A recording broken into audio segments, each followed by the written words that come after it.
影分身の術。 Halo guys, berjumpa dengan channel Gemos Manga Anime.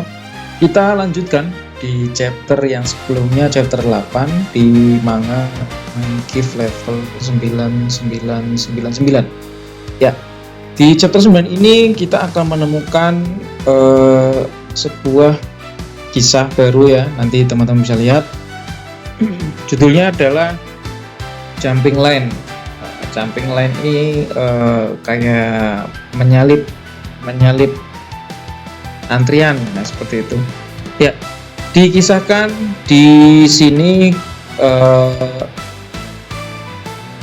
Light dan kawan-kawannya Nemo dan Gold masuk ke serikat petualang yang chapter kemarin itu di akhir scan ya, akhir halaman.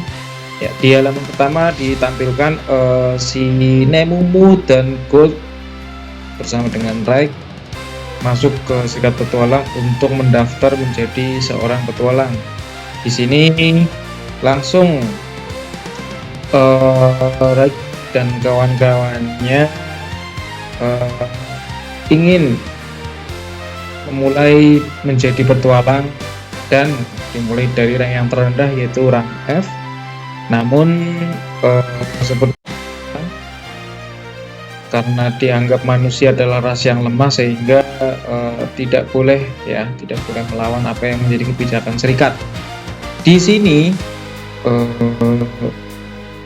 masih dilanjutkan perdebatan antara Nemumu, bahwa Nemumu ini nggak terima kalau masternya itu ya Light itu ranknya F gitu loh, mintanya ranknya SSSS S4 kali, tapi kan nggak bisa, harus mulai dari awal dong. Nah selanjutnya sambil menunggu setelah mendaftar di serikat petualang, Gold dan Nemumu serta Raik itu mulai mencari penginapan dan sampailah dia di penginapan yang terdekat dengan posisi dari serikat petualang, masih di kota yang sama. Selanjutnya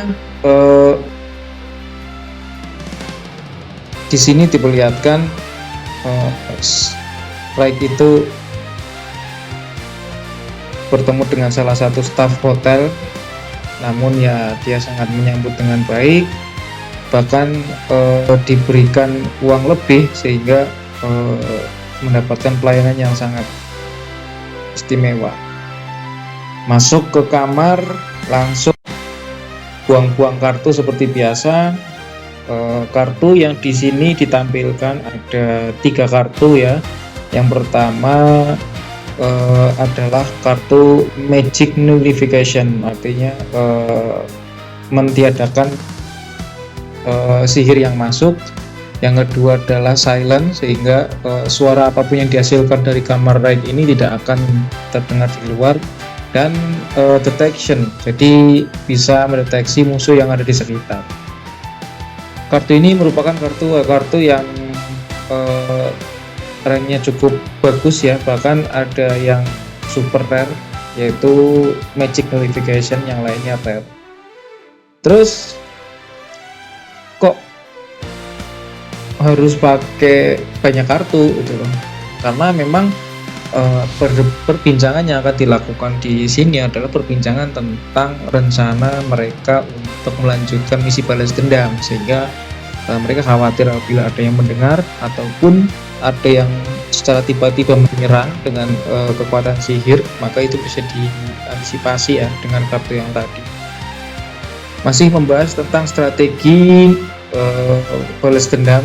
Di sini Nemumu dan Light sepertinya ada kesalahpahaman, namun ya seperti itu.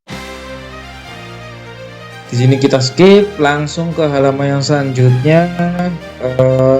Seperti biasa antara master dan ya ini adegan-adegan seperti ini saya nggak terlalu fokus ya.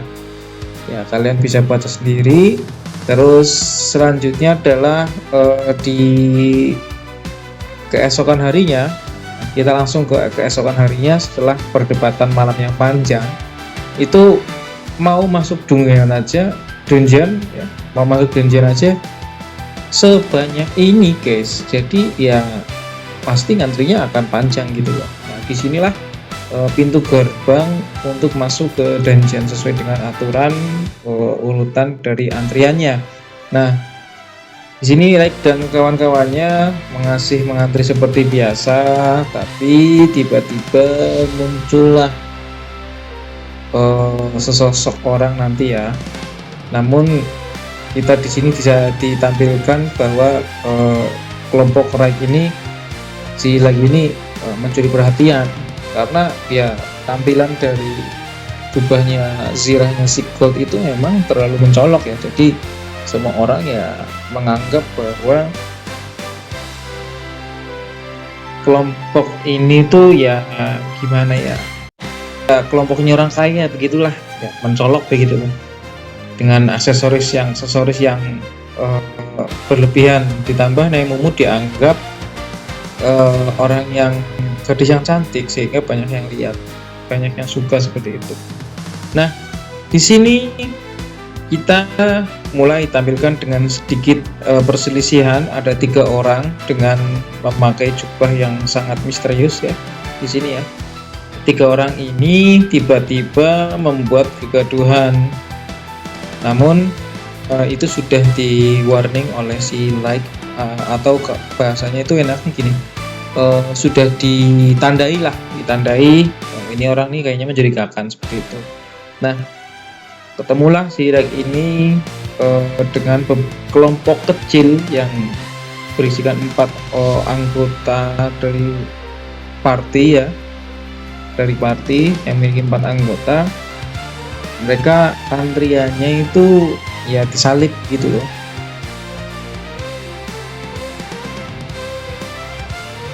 Tapi mau gimana lagi, karena mereka adalah manusia dan yang menyalip adalah bukan ras manusia, ya khawatirnya ya ras yang lain gitu loh. Karena kan memang di sini ras manusia dianggap rendah, jadi mereka takut untuk protes.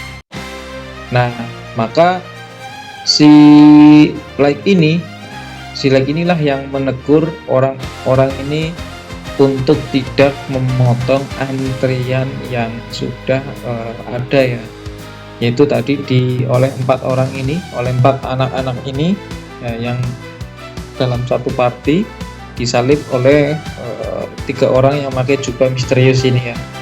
Nah, dan chapter 9 berakhir di sini guys. Jadi kesimpulannya adalah misalkan tentang Like mendaftar sebagai petualang, terus si Like ini ya biasa masih dengan gaya buang-buang kartunya gitu loh, walaupun ya itu memang dipakai sih. Jadi setelah mendaftar petualang, mereka berniat untuk masuk ke Dungeon. Tapi disinilah awal pertemuan mereka dengan kelompok yang ke depan akan menjadi rekan dari kehidupan si Like ini, dari 4 kelompok party ini yang berisikan 4 orang ya. Dan di akhir chapter kita disuguhkan dengan sedikit perselisihan antara Like dengan dengan orang yang hijau ini ya, yang memotong antrian dan dianggap dia tidak sopan seperti itu ya. Sepertinya menarik ya, chapter ini meninggalkan kisah perselisihan yang belum selesai antara Like dengan si jubah misterius. Nanti kita lanjutkan di chapter yang selanjutnya. Sampai di sini dulu, terima kasih guys sudah menyaksikan. Sampai jumpa dan selamat beristirahat.